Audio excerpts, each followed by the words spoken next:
Assalamualaikum warahmatullahi wabarakatuh. Innal hamdalillah nahmaduhu wa nasta'inuhu wa nastaghfiruh wa na'udzu billahi min syururi anfusina wa min sayyiati a'malina.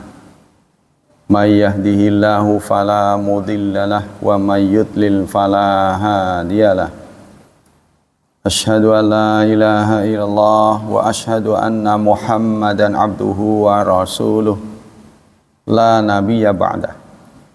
Allahumma salli wa sallim ala nabiyyina Muhammad sallallahu alaihi wasallam wa ala alihi wa sahbihi wa man sara ala nahjihi ila yaumiddin, amma ba'd. Ayo ikhwah, materi hari ini adalah akidah dan akhlak, karena pada hari Jumat diisi oleh dai yang lain. Bismillahirrahmanirrahim. Sekarang kita akan membahas akidah tentang ijab, mewajibkan. Pengertian mewajibkan itu secara umum adalah amrullah tabaraka wa ta'ala wa ilzamuhu li ibadi bi syar'ihi al-munazzal ala rusuli. Perintah Allah Subhanahu wa taala dan penetapan kepada hambanya terhadap syariat yang diturunkan kepada Nabi Muhammad. Jadi Allah menetapkan bahwa ini harus, pengharusan. Secara khusus ijab itu artinya amrullah tabaraka wa ta'ala wa ilzamul ibadi bifilil wajibat allati alzamahum biha fi syar'ihi al-munazzal ala rusuli. Sama seperti tadi, perintah Allah yang isinya keputusan, ya, keputusan dari Allah agar sesuatu dijalankan, harus dijalankan. Dalil-dalil hukum, status hukum meyakini adanya ijab. Wujubu itsbati sifatil ijab lillahi tabaraka wa ta'ala. Kita wajib meyakini adanya sifat ijab, sifat mewajibkan dari Allah. Ala haqiqatiha min ghairi tahrif wala ta'til wala min ghairi takyif wala tamtsil. Dengan cara kita tidak boleh merubah, tidak boleh mengosongkan, tidak boleh takyif dan tamtsil. Dalil-dalil. Pertama, surat 33 ayat 38. Surat 33, surat Al-Ahzab ayat 38. Allah berfirman, "Maka na'alan nabiyyi min harajin." Tidak ada bagi Nabi kesulitan. Kesulitan dalam fima faradallahu lah, pada apa-apa yang difardukan kepadanya. Sunnatullahi fil ladzina khalau min qablu, adalah sunnah Allah pada orang-orang yang telah lalu sebelumnya. Wa kana amrallah qadaran maqtura, dan perintah Allah itu adalah takdir yang mesti terjadi. Ya, jadi maksudnya Allah memberi keputusan sesuatu harus ada, sesuatu harus dikerjakan. Itu adalah kewenangan Allah. Kita tidak bisa menggugatnya. Begitu juga dalam surat At-Tahrim. Surat berapa? 66 ya. Surat 66 ayat 2. Qad faradallahu lakum tahillata aymanikum. Allah telah mewajibkan kamu harus tahlil, harus membayar kafarat aymanikum, pada sumpah-sumpah. Jadi sumpah-sumpah yang kita lakukan lalu kita langgar, itu Allah wajibkan untuk bayar kafarat. Wallahu maulakum, dia adalah pelindungmu. Wa huwal alimul hakim, dan Dia Maha mengetahui, Maha bijaksana. Itu dari ayat-ayat. Kemudian dari sunnah. An Abi Hurairah qala khatabana Rasulullah. Suatu saat Rasulullah berpidato. Ya ayuhan nas, qad faradallahu alaikumul hajj fahajju. Allah sudah mewajibkan kepada kalian haji, maka hajilah. Faqala rajul, seorang audien bertanya, akulla amin ya Rasulullah, apakah setiap tahun ya Rasulullah? Fasakata, lalu Rasulullah terdiam. Hatta qalaha salasan, sampai diulang-ulang 3 kali. Apa setiap tahun ya Rasulullah?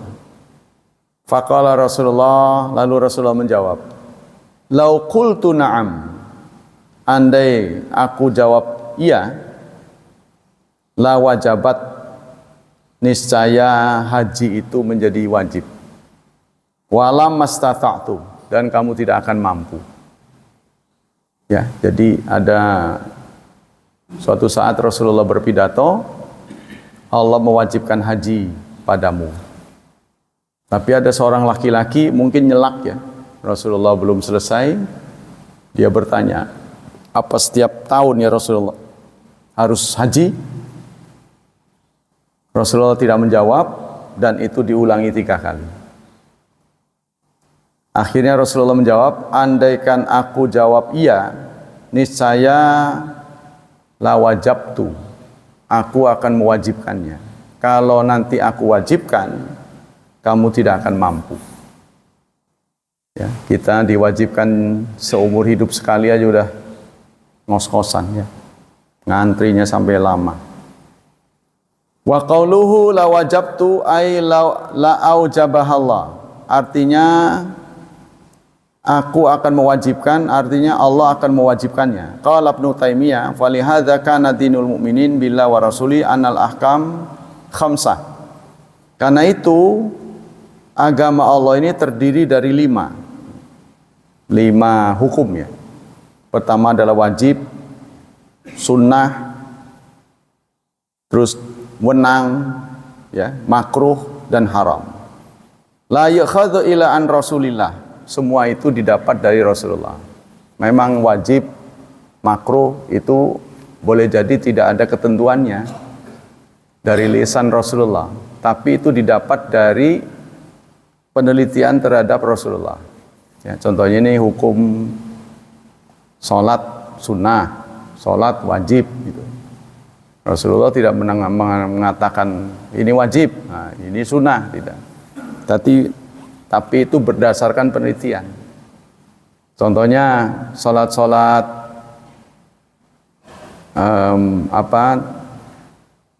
tarotub ya.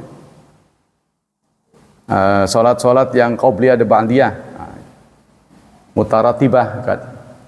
Itu ada yang sunnah muakkadah, ada yang tidak. Itu berdasarkan pemantauan terhadap Rasulullah. Kemudian sholat Id, nah, ya, Rasulullah tidak pernah meninggalkannya, maka itu dianggap fardu ain oleh manhaj salafus salih.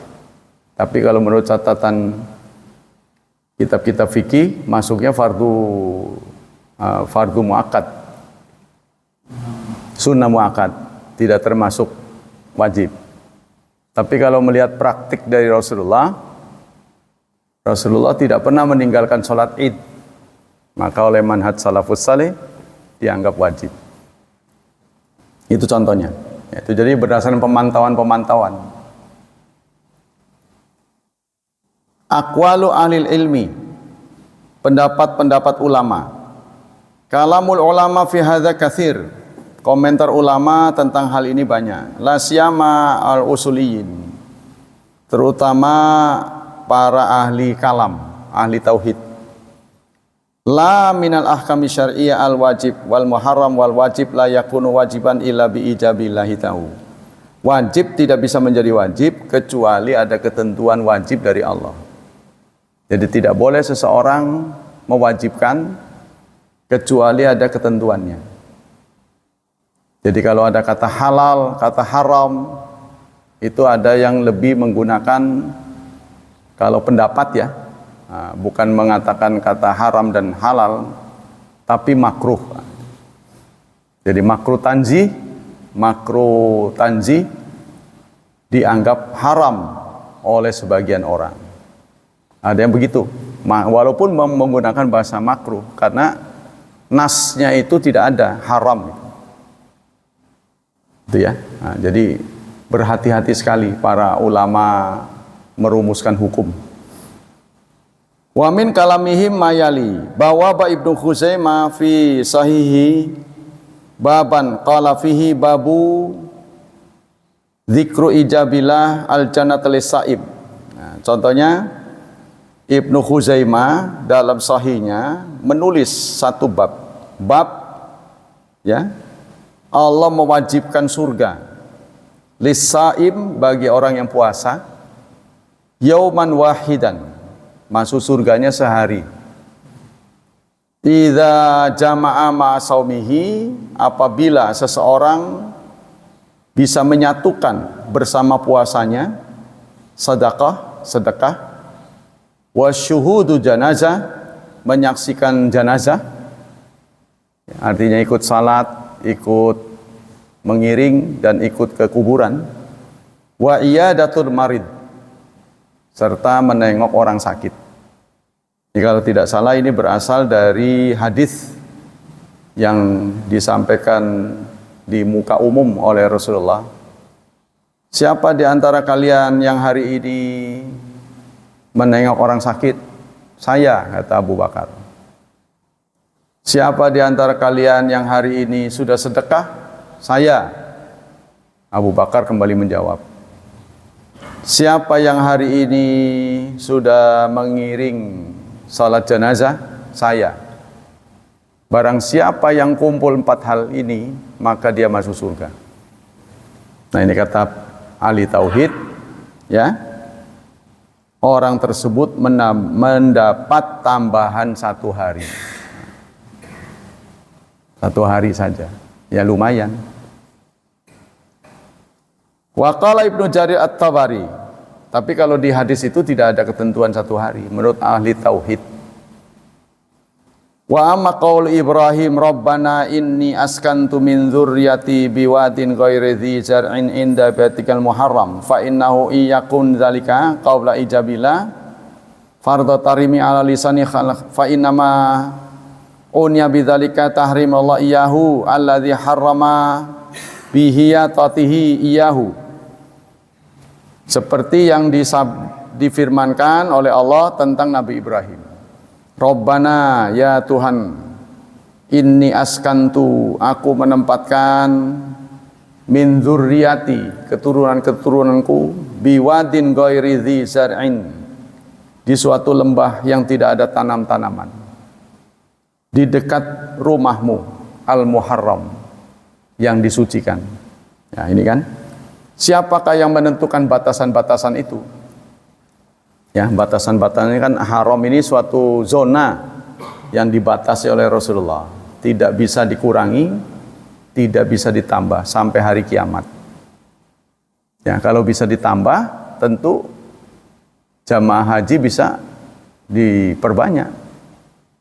Tapi ternyata nggak bisa ditambah. Jadi luasnya itu zonanya segitu sampai hari kiamat. Jadi nggak bisa seorang pun dengan seenaknya mengurangi atau menambah, nggak bisa. Orang bertambah banyak, daerahnya segitu-gitu aja. Itu yang menyebabkan kuota haji nggak bisa ditambah. Ya. Jadi paling banyak contohnya ditentukan 2 juta, ya udah nggak bisa ditambah. Ini yang menyebabkan kita harus ngantri sampai lama. Tentu terfikir oleh kita, kenapa nggak diluasin saja gitu, sampai ke Riyadh sana kan. Wah, itu akan menampung begitu banyak haji. Nggak bisa soalnya. Ya, sudah ketentuan. Nah, ini sejak Nabi Ibrahim. Bihiyatatihi, dengan zonanya itu, wakalaatihi, serta yang namanya tanah haram itu kan rumput-rumputannya nggak boleh dicabut. tanam-tanamannya, ya. Binatangnya tidak boleh dibunuh.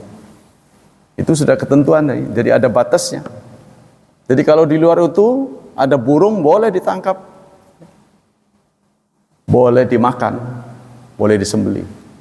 Tapi kalau di dalam zona ini, meskipun mereka ada di punggung kita, tidak boleh ditangkap, ya, harus dibiarkan. Kalau sampai terbunuh, maka harus diganti. Atau kita lupa mencabut pohon, kita harus ganti. Ada sanksinya, ya. Nah, semua itu siapa yang menentukan? Ya Allah. Lewat nabinya, itu dimulai di zaman Nabi Ibrahim. Wa qala Ibnu Taimiyah al-halaf bi sifatihi kal halaf bi kama law qala wa izzatullah aw li umrillah awil Qur'an al-azim wa idza kana kadzalika fal halaf bin nazar wa talaq wa nahwihima wa halafun bi sifatillah fa inna idza qala in fa'altu kadza fa alayil hajj faqad halafa bi ijabil hajj wa ijabul hajj alai hukmun min ahkamillah. Jadi kita tidak boleh sembarangan ngomong, ya. Kadang-kadang sesuatu bisa menjadi wajib karena ucapan kita, ya. Saya bernazar kalau saya berhasil begini, maka saya akan haji contohnya, atau menghajikan orang. Nah, itu menjadi wajib. Padahal tadinya tidak wajib, ya, gara-gara omongan, ya. Itu namanya nazar. Contoh lagi, wa kadzalika law qala fa'ala ya tahrir raqabah idza qala famra'ati taliq wa amti hurun wa idza qala famra'ati tariq wa amti hurun faqad halafa bi ijazati mulkihi alladhi huwa tahrimu alai. Begitu juga kalau istriku berbuat begini, maka dia cerai. Nah, itu bisa menjadi terjadi kalau sampai terwujud pesannya. Wa tahrimu min sifatillah kama ijab min sifatillah wa qad ja'ala dzalika min ayati fi qoulihi. Karena itu Allah mengingatkan kita dalam surat 2 ayat 231. Wala tattakhidhu ayatillahi huzwa. Janganlah kalian menjadikan ayat-ayat Allah sebagai ejekan, ya, sebagai bahan gurauan. Faja'ala sudrahu fin nikah wat talaq wal khuluq min ayatihi. Allah menjadikan di awal ayat ini nikah, talak, khulu' itu bagian dari ayatnya. Jadi nggak boleh sembarangan ngomong, ya. Kita mengutarakan sesuatu pada istri kita karena emosi, ya. Nah, itu bisa terjadi. Padahal tadinya nggak apa-apa. Lakinnahu idza halafa bil ijab wa tahrim faqad aqadal yamin. Apabila seseorang bersumpah untuk mewajibkan atau mengharamkan, maka berarti dia sudah mengikat kama yaqidu nazar lillah, sebagaimana nazar. Fa inna qaulahu alayil hajj wa saum aqdallah. Nah, sama dengan seseorang bersumpah, kalau saya melakukan begini, maka saya wajib haji, saya wajib puasa, maka itu menjadi hukum yang terikat. Ijab Allah Ta'ala nafsi. Berbagai persoalan tentang ijab. Pertama adalah Allah mewajibkan pada dirinya sendiri. Aujaballah ala nafsi umuran wa akhbarana anna aujabaha ala nafsi bi ijabi huwa la bi ijabi ahad min khalqi. Fa innahu subhanahu wa ta'ala a'la wa azam wa ajalla min ayyujaba alai ahadu min khalqi. Wa amal ijab alai wa tahrim bil qiyas wala khalqi. Jadi Allah kadang-kadang mewajibkan pada dirinya, ya. Contohnya pada puasa. Tentang puasa Allah menggunakan cara yang berbeda. Kullu amal ibni Adam lahu. Semua amal Adam baginya.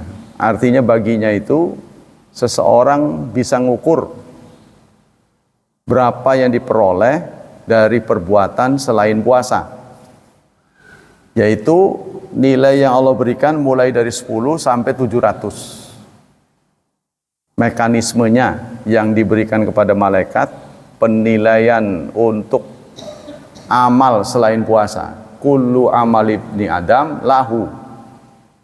Dia sudah tahu ya berapa nilainya. Kita bisa ngereken sendiri. Apa ikhlas, kita jalankan dengan ikhlas, kadarnya, caranya. Illa siyam, kecuali puasa. Fa innahu li, maka puasa yang menilai aku. Nah, kalau sudah Allah yang menilai, maka tidak bisa ditakar lagi. Jadi tidak menggunakan kriteria biasa, tidak menggunakan mekanisme biasa. Nah, mekanisme biasa 10 sampai 700. Jadi bisa bermiliar-miliar. Jadi tidak mengherankan kalau ada mimpi yang diceritakan oleh Tolha bin Ubaidillah. Ya, 2 orang yang sama-sama masuk Islam. Yang pertama memilih jalan syahid. Yang kedua memilih jalan biasa. Setahun kemudian yang kedua wafat. 2 orang ini berjumpa dengan Tolhah bin Ubaidillah dalam mimpi.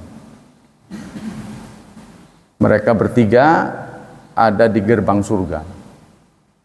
Ya, tidak lama kemudian ada malaikat yang menarik masuk.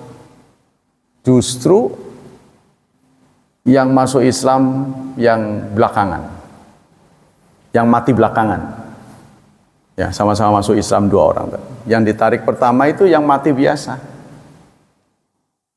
Nah, Tolha ini kan heran. Mestinya yang ditarik masuk surga pertama orang yang syahid. Nah, malaikat itu keluar lagi untuk menarik yang mati syahid. Kemudian keluar lagi menjumpai Tolha. Kepada Tolha dia mengatakan, kalau kamu belum waktunya. Ya kan? Karena Tolha masih hidup. Esok paginya diceritakan dan dibenarkan oleh Rasulullah. Terus Rasulullah komen, apa yang mengherankan kalian? Ya Rasulullah, kami heran karena yang ditarik itu yang mati setahun kemudian, mati biasa bukan syahid. Kok masuk surga duluan? Kata Rasulullah, apa kalian tidak ingat bahwa ia mati setahun kemudian? Dia menjumpai bulan Ramadan, kemudian di bulan Ramadan itulah dia banyak berkreasi, meningkatkan kualitas. Ya, di Ramadannya itu dia betul-betul lah singkat ibadahnya. Nah, Rasulullah menyebut Ramadan bisa mengalahkan amal di bulan Ramadan, bisa mengalahkan orang mati syahid. Ya, ini menandakan bahwa memang pahala di bulan Ramadan itu tidak ternilai. Mau-mau Allah lah singkatnya. Suka-suka Allah. Fa innahu li, maka sesungguhnya Ramadan itu untukku. Wa ana ajazibih, dan aku yang membalasnya langsung, tidak menggunakan mekanisme malaikat. Tuh ya. Wa qala selanjutnya. Wa qala Ibnul Qayyim faslun wa kadzalikal kalam fil ijab fi haqqi sawa. Al aqwalu fi kal aqwal fit tahrim wa qad akhbara subhanahu wa ta'ala an nafsi anna kataba ala nafsihi wa ahaqqa ala nafsihi. Jadi pada beberapa ayat Allah mewajibkan pada dirinya. Kalau Allah mewajibkan kepada hambanya kan gak heran, tapi Allah mewajibkan pada dirinya. Contohnya dalam surat Ar-Rum surat ke-30 ayat 47. Wa kana haqqan alaina nasrul mu'minin. Dan wajib bagi kami menolong orang mukmin. Begitu juga dalam surat 9 ayat 111. Surat 9 ayat 111. Wa idza ja'akal ladzina yu'minuna bi ayatina faqul salamun 'alaikum.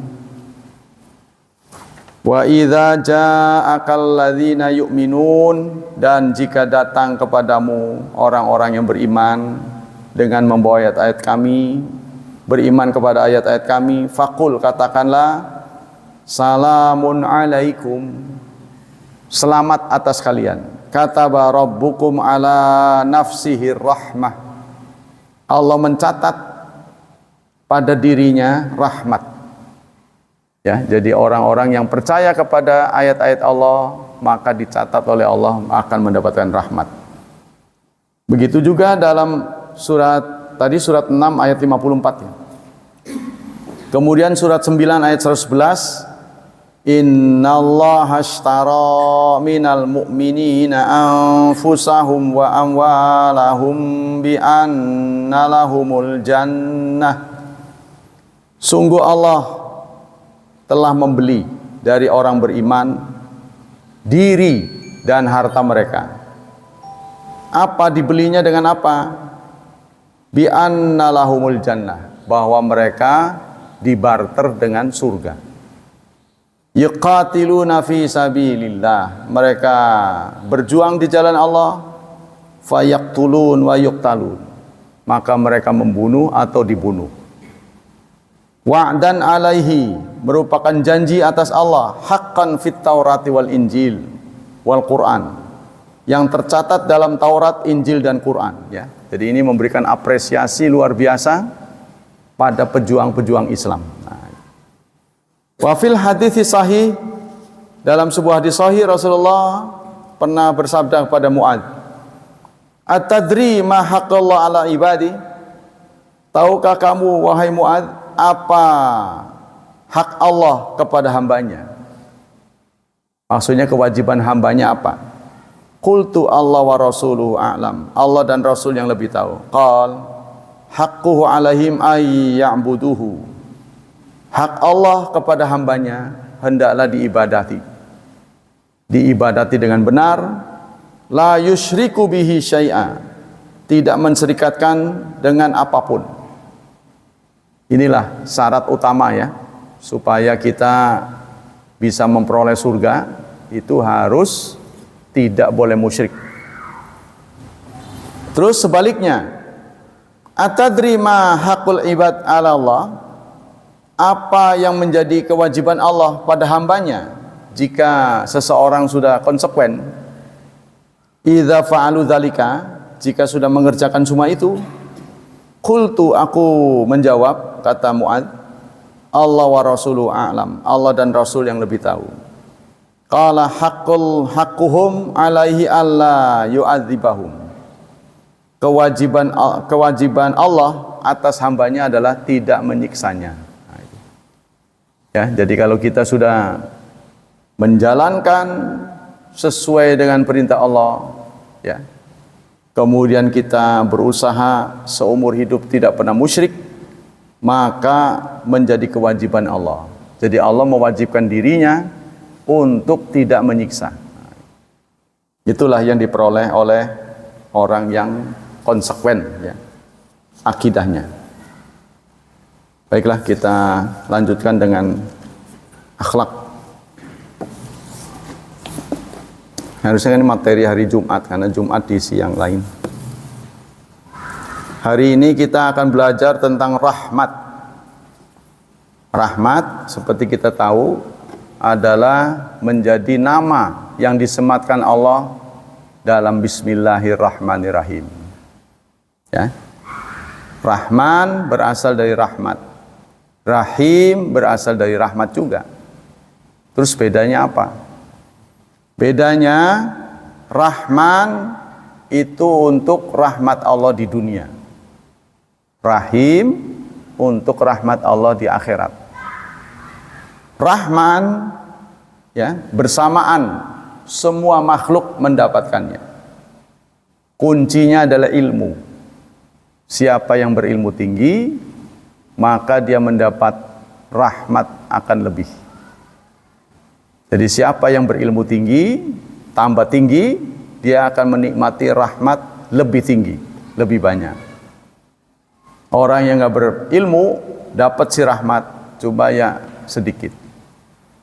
Ya, seperti kita perhatikan hari ini, rahmat Allah banyak dinikmati oleh orang-orang yang justru ingkar kepada Allah.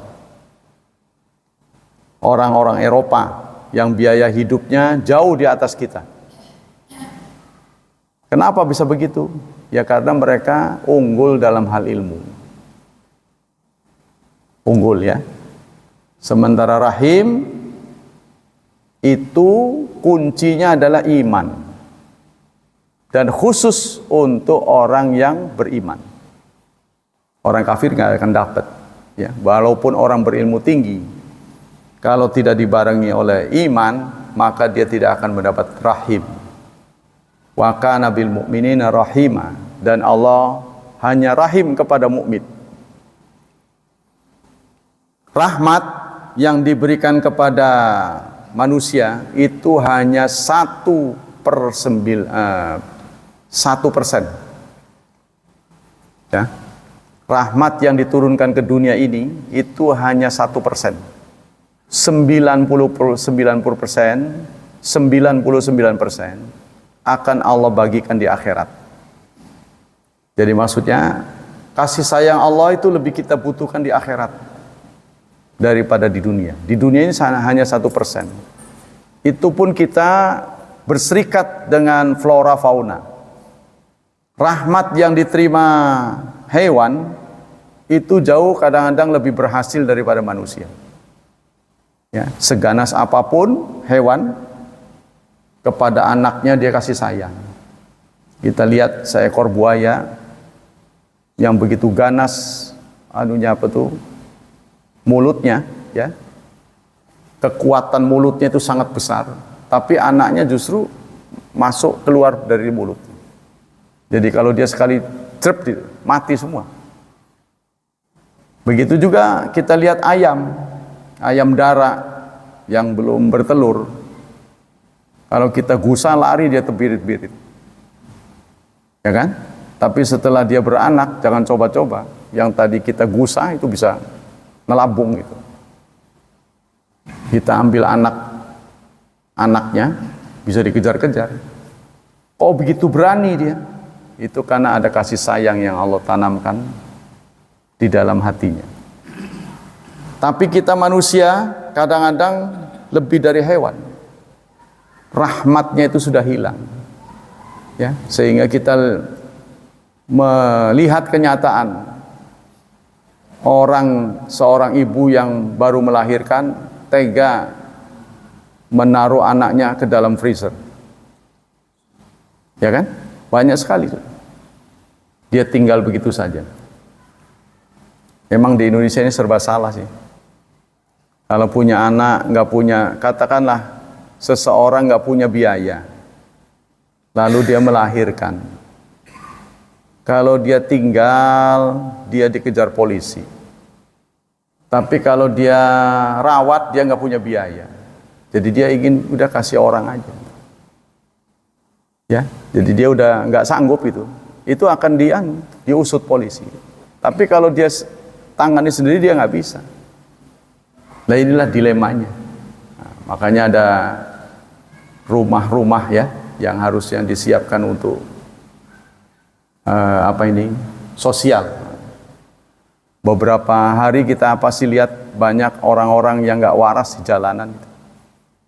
Itu kan sebenarnya tugas dari Departemen Sosial. Tapi sebagian orang mengatakan katanya di drop, ada yang ngedrop. Jadi tidak ada satupun orang yang kenal siapa dia. Jadi gimana mau dibalikin? Jadi nggak tahu orang mana gitu. Jadi drop. Karena orang mungkin dari kota-kota besar yang udah nggak sanggup lagi, mau dibunuh nggak boleh gitu kan?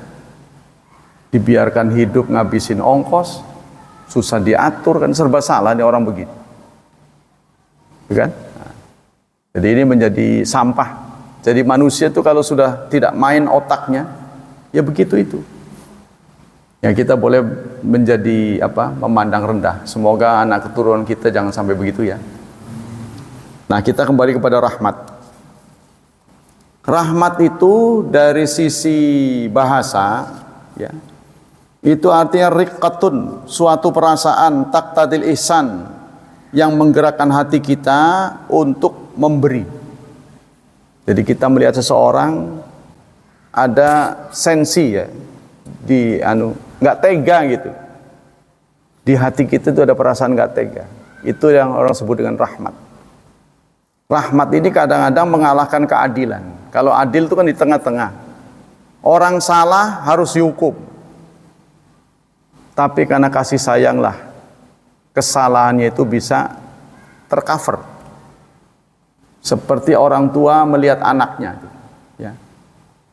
Kalau dia betul-betul disiplin, subuh nggak bangun, ya perintah dari Rasulullah kalau udah 10 tahun harus pukul. Ya, dibangunin subuh, malas anak-anak kita, pukul itu. Menurut hukum sebenarnya begitu, keadilan. Tapi berhubung kita kasihan, ya, ini kasihan yang tercela sebenarnya. Maka di surat, ada salah satu surat mengatakan wala ta'khudkum ra'fatun fi dinillah. Jangan sampai rasa belas kasihanmu itu sampai tidak menjalankan hukum Allah. Nanti pada masanya kita yang menyesal. Karena dari kecil tidak dididik sholat, udah gede nggak mau sholat. Nantinya kita nyesel gara-gara kita kesian. Wah, kesian. Itu asal mulanya begitu. Jadi yang namanya sayang, rahmat itu riqatun taqdari ihsan ilal marhum wa qad tustamalu taratan fir ra'fah al mujarrada wa taratan fil ihsan al mujarrada minar riqqa. Ada kata lagi rauf, mirip dengan sayang. Bedanya rauf itu karena melihat seseorang menderita.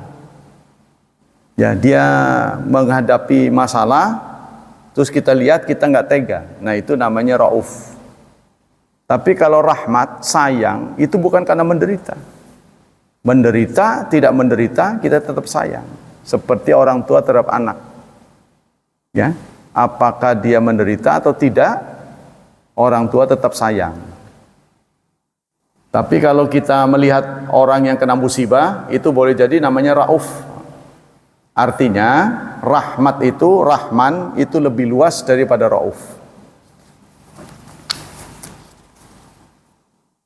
Dalam ayat Allah menyatakan surat Al-Balad surat ke-90 ayat 11 sampai 18.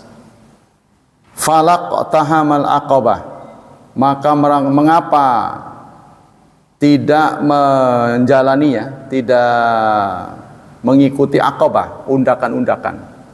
Mengapa tidak mau melakukan langkah-langkah sulit? Wa ma adraka mal aqabah. Tahukah kamu apa aqabah? Aqabah itu undak-undakan. Fakku raqabah, memerdekakan budak. Au it'amun, atau memberi makan fi yaumin, dalam hari, pada hari dzi masqaba, kelaparan. Yatiman dza makrawa, yatim yang ada hubungan kerabat. Au miskinan dza matrawa, atau miskin yang berdebu. Saking miskinnya, warawiri kemana-mana, banyak debunya. Summa kana minal ladzina amanu wa tawasaw bis sabri wa tawasaw bil marhamah. Kemudian ada di antara orang yang beriman dan yang saling berwasiat terhadap sabar, berwasiat terhadap marhamah, rahmat, kasih sayang. Ulaika ashabul maimanah. Itulah ashabul maimanah. Ya, artinya penghuni-penghuni surga golongan kanan, ya. Orang-orang seperti inilah yang kelak termasuk ashabul maimanah. Tuh, yang tadi itu peduli sosial, ya. Dalam sunnah, amma sunnah faqad istafadat nusuha adayyatil rahmah. Banyak sekali ayat-ayat yang mendorong kita untuk berbuat sayang. Ya. Antara lain Rasulullah sendiri mengatakan ana Muhammad, aku ini Muhammad, wa Ahmad wal muqaffa wal hasyir wa nabiyyu taubah wa nabiyyu rahmah. Jadi Rasulullah mengatakan sendiri, Aku adalah nabi yang rahmat. Qala Rasulullah sallallahu alaihi wasallam. Rasulullah bersabda, "Tarol mukminin fi tarahumihim." Anda melihat kaum mukminin dalam bertarahum, dalam berkasih sayang. Wa tawaddihim, dan saling berasih-asihan. Wa ta'atufihim, dan dalam membangun kepedulian. Kama salil jasad, seperti satu tubuh. Idza ishtaka udwan, apabila satu anggotanya mengeluh, tada'a lahu sairu jasadi, maka anggota tubuh lainnya akan merasakan bisahri wa humma, tidak tidur dan demam. Jadi tubuh kita ini lambang dari solidaritas umat Islam. Kalau ada anggota tubuh kita yang sakit, maka seluruh tubuh kita akan terasa, ya. Kita sakit sebelah mananya, pasti semuanya ikut terasa. Sakit perut contohnya, pasti semuanya jadi bermasalah. Sakit gigi, semuanya bermasalah. Ya, walaupun hanya satu anggota tubuh kita. Begitulah cara umat Islam bersaudara. Alladzi yadhhar ana tarahum wa tawaddud wa ta'atuf wa in kanat mutaqarribatan fil makna lakin bainahuma farqun latifun. Jadi antara tarahum, tawaddud dan ta'atuf walaupun maknanya berdekatan tapi bedanya maknanya.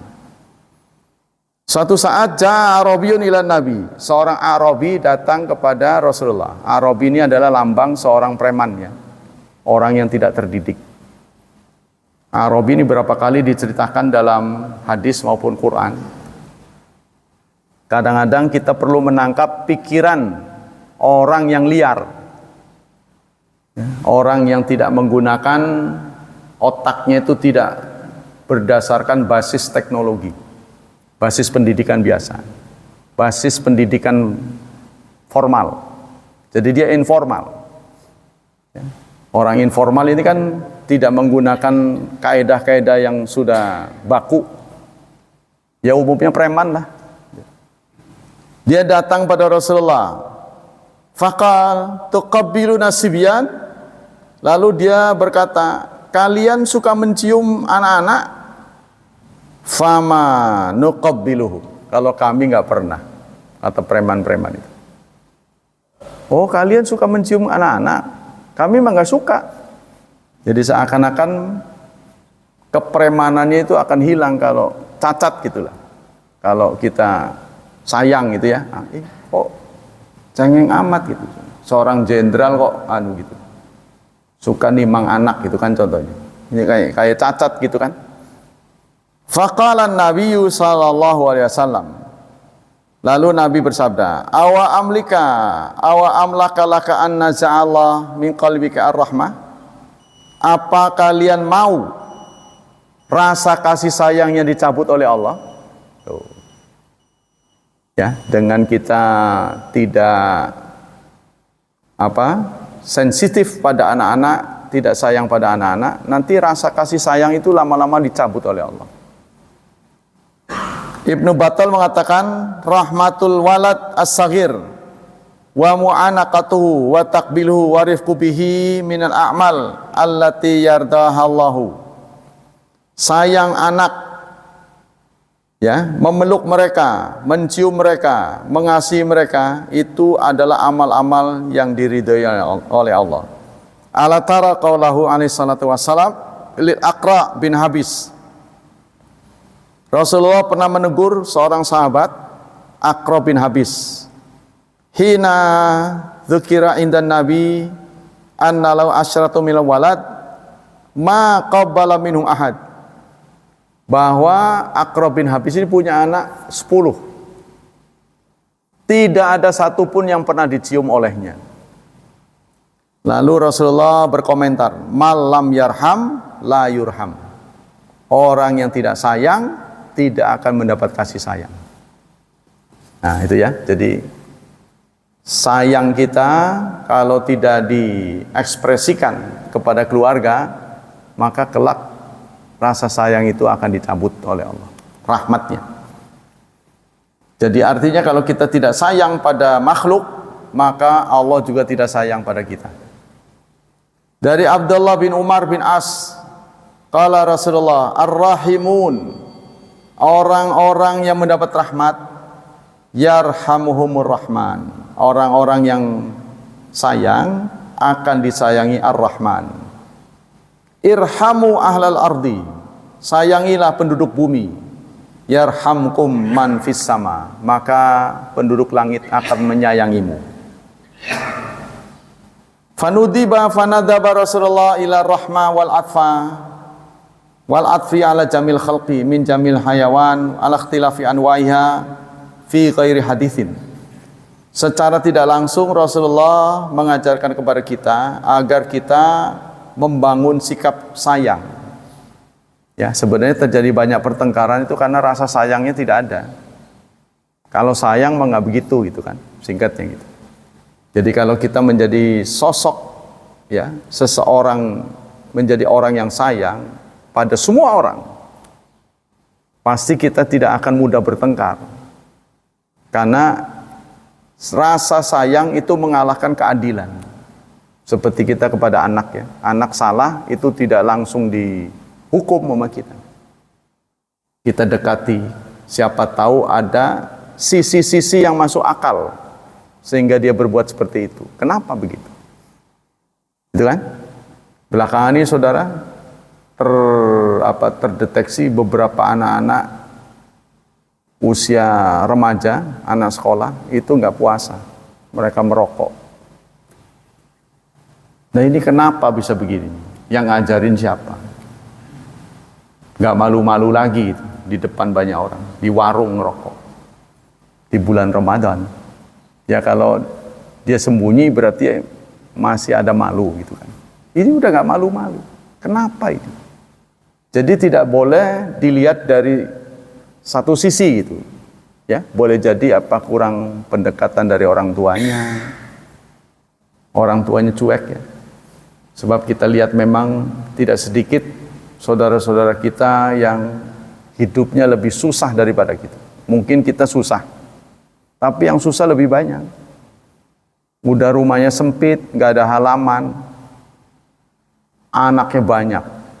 Sudah terbayang kita kan punya suhu tubuh. Ya, kalau ruangnya sempit kan nggak ada aliran udara lah, kita udah terbayang. Jadi artinya di rumah pun gerah pasti. Ya kita lihat bapak ibunya sampai gibrik-gibrik begitu. Nggak ada alat pendingin itu. Ya pantasannya aja anaknya nggak betah. Kalau bukan rumah mungkin dia juga nggak tidur di situ. Nah, itu. Bisa menjadi anak jalanan. Nah, ini akan mengganggu stabilitas, ya, ketertiban umum. Ujung-ujungnya akan menjadi penjahat. Nah, itu. Penjahat jalanan. Ya. Ini patut kita khawatirkan.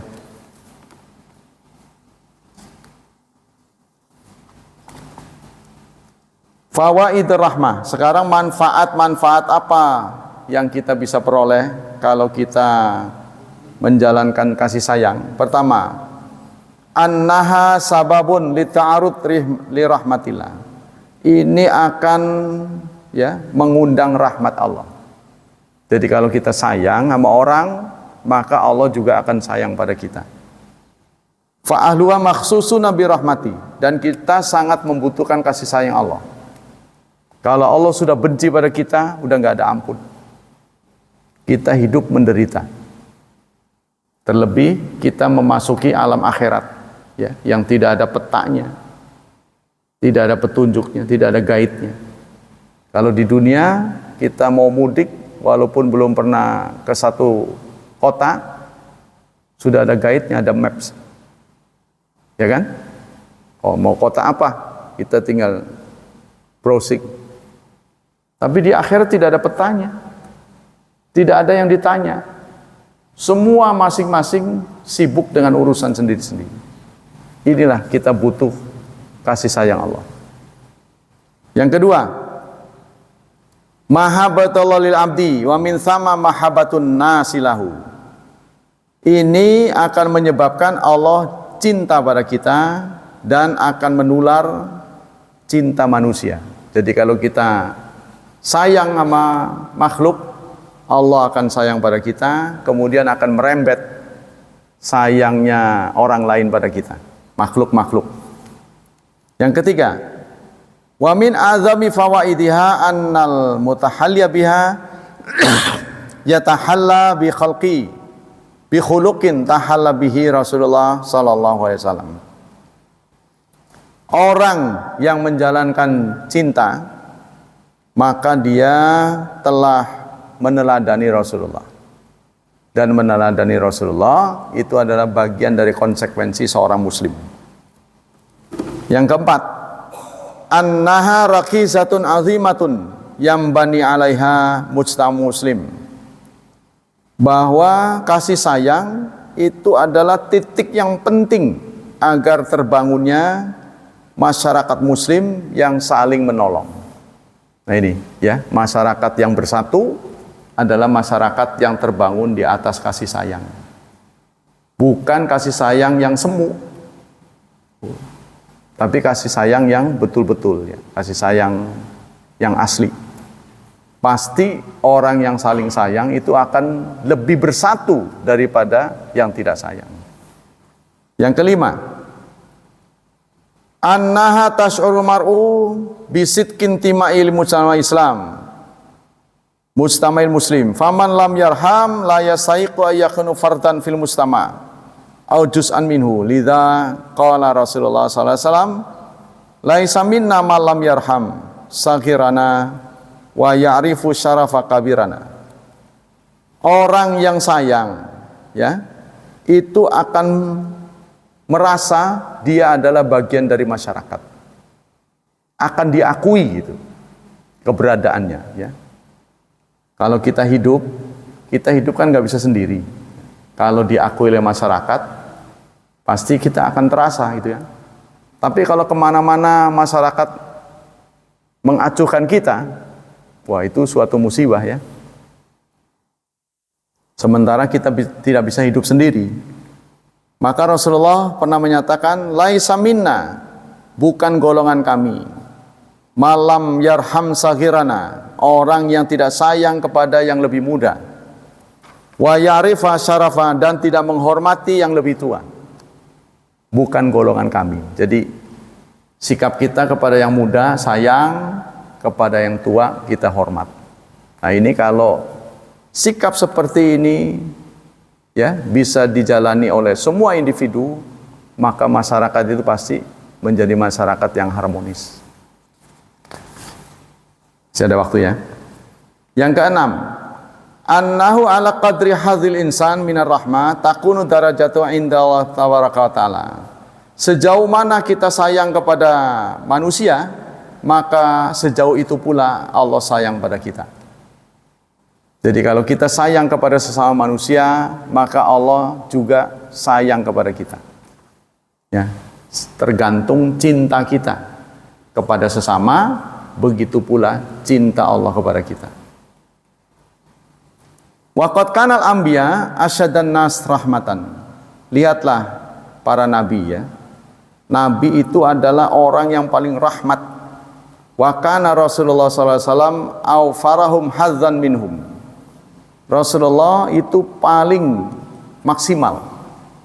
Sehingga dalam surat 9 ayat terakhir Allah menyebut laqad kana lakum fi Rasulillah.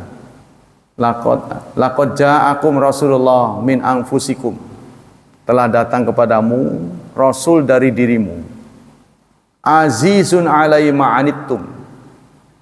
Kesulitanmu membuat gundah hati Rasulullah. Jadi kalau umatnya sedih, Rasulullah itu sangat galau. Ya, jadi beliau paling sensitif terhadap umatnya. Nah, itu. Ya, itu mestinya pemimpin begitu. Ya. Yang ketujuh, annaha sababun limaghfiratillahi tabaraka wa ta'ala. Sikap rahmat ini menjadi sebab ampunan Allah. Nah, ini yang kita harap ya. Karena kita sayang kepada semua orang, maka Allah akan mengampuni dosa-dosa kita. kama anna naqidaha sababun fi sukhtihi wa adzabi. Sebagaimana kalau kita tidak sayang, itu akan menyebabkan murka Allah dan azab Allah. Artinya kalau kita sayang sama orang, orang akan sayang pada kita. Ya, otomatis kehidupan kita akan diperhatikan. Terakhir, wa min azami fawaidiha anna khalqun muta'addin ila jami'i makhlaqillah, ila jami'i khalqillah. Bahwa kasih sayang, manfaat yang terbesar adalah tidak sekedar pada dirinya, ya, tapi akan ditiru oleh orang lain. Nah, jadi kalau kita menunjukkan kasih sayang, itu akan ditiru oleh orang lain, dan peniruan orang lain terhadap sikap kita ini akan membuahkan pahala yang berlipat-lipat. Nah, itulah hadirin hafidhani wa hafidhakumullah, kajian akhlak, akidah dan akhlak pada hari ini. Kalau memanfaatkan lahan orang, ya sepanjang ada izin boleh. Dia ada izin enggak? Kalau dia tidak ada izin berarti nggak boleh. Dia barangkali izin, banknya yang menyita mengizinkan, selama belum dimanfaatkan oleh bank silahkan ditanami contohnya. Ya, sebagaimana PJKA kan memberikan manfaat kepada yang di sekitarnya itu, silakan dipakai. Nanti satu saat kalau mau dipakai harus dibongkar, boleh saja begitu. Tapi kalau dia sekali lagi nggak ada izin, ya nggak boleh. Ya, itu tergantung, kita nggak pernah tahu ya. Jadi kalau dia, ya kalau nggak ada izin haram, syubhat maksudnya. Tapi kalau itu dia memanfaatkan lahan kosong dan dia izin untuk menanam lalu dibolehkan ya oleh petugasnya, ya berarti boleh. Terus mengenai ternak ya, ternak yang liar tidak diurus, makan punya orang, yaitu syubhat, tidak boleh. Jadi semua yang tumbuh dari yang tidak boleh menjadi tidak boleh. Tapi ya memang di Indonesia itu serba salah sih. Kambing nggak diikat, begitu ketabrak minta ganti. Ya kan? Kan itu kan kesalahan dia sebenarnya. Itu yang tidak boleh gitu Pak. Ya, jadi kita harus memastikan yang kita kelola itu halal, sehingga membuahkan yang halal. Yang syubhat sebaiknya jangan. Tapi itulah kondisi kita hari ini, apalagi kalau melihat pasar itu, waduh, siapa polisinya itu yang menjaga ayam-ayam tetap dalam keadaan hidup sebelum dijual, sebelum disembelih. Ya, siapa tahu sudah empet-empetan mati itu ya, karena dia berdesak-desakan mati. Bagi pedagang itu disembelih aja. Nggak ada yang tahu, hanya Allah yang tahu kan. Jadi kalau dia sudah mati, tetap dia rebus, siapa yang tahu gitu. Ya, yang menikmati kita juga sama. Nah, jadi harus ada orang-orang yang jujur. Ketika seseorang menjalankan usahanya dengan jujur, produksinya mahal. Karena mahal, nggak laku. Contohnya kalau kita dagang gorengan, kan minyaknya hanya berapa kali boleh dipakai, ya kan? Karena ini nggak sehat dibuang, kan jadi mahal. Nah, kalau mau murah ya terus dipakai terus berbulan-bulan, ya akhirnya konsumennya sakit. Nah itu akibatnya. Jadi moral inilah yang penting. Makanya penting siapapun dia pengusaha apa gimana itu harus yang bermoral. Kita hari ini memang sedih saudara, karena hari demi hari kekayaan negara kita itu berkurang satu demi satu. Terakhir saya dengar HSM sudah digadang-gadang mau dibeli. HSM ada dua, HSM 1, HSM 2. Yang menjadi andalan KS tinggal HSM dan CRM. HSM 1-nya pun sudah digadang-gadang. Yang sebelahnya sudah dibayari oleh Cina. Yang ini lagi digadang-gadang oleh negara-negara. Jadi pegawainya juga lemes. Ya tapi itu mau, apakah ini satu cara supaya orang Islam gak galak atau bagaimana? Wallahu a'lam. Ya, biar galak sejauh-jauhnya kita adalah pegawai. Siapa yang punya? Kan kita serba salah itu. Udah rajin gitu. Yang punya tidak satu akidah. Mending kalau dia baik sama kita. Kalau nggak baik ini urusannya panjang. Ya, jadi kenapa negaraku semakin hari kekayaannya berkurang satu, lebih sedih sekali itu. Seperti menyaksikan kapal yang akan tenggelam sedikit demi sedikit. Ya, KS yang menjadi kebanggaan kita satu-satu dipreteli. Si Anu punya si Anu, tinggal ngontrak aja. Inilah yang kita sedih. Nah itu Pak jawabannya. Jadi kita penting semua orang yang hidup ini orang yang bermoral, yang mempunyai akidah, yang tahu halal dan haram. Tapi kita mau hidup betul-betul 100% susah. Ya, maka penting di pasar itu, kalau dulu di zaman Umar bin Khattab itu ada inspeksi pasar. Bertakwalah pada Allah yang jujur gitu, ada Itu hampir kita tidak pernah saksikan. Ya mudah-mudahan lah suatu saat akan berubah menjadi lebih baik. Demikianlah hadirin hafizani wa hafizakumullah. Semoga Allah melipat gandakan pahala kita. Semoga Allah tetap melindungi kita dari syubhat dan syahwat, dari musibah, dari berbagai hal yang menyulitkan hidup kita. Semoga Allah juga berkenan mentakdirkan anak keturunan kita menjadi hamba-hamba Allah yang salih dan salihat. Subhanakallah wa bihamdik, asyhadu an la ilaha illa anta astaghfiruka wa atubu ilaik. Wassalamualaikum warahmatullahi wabarakatuh.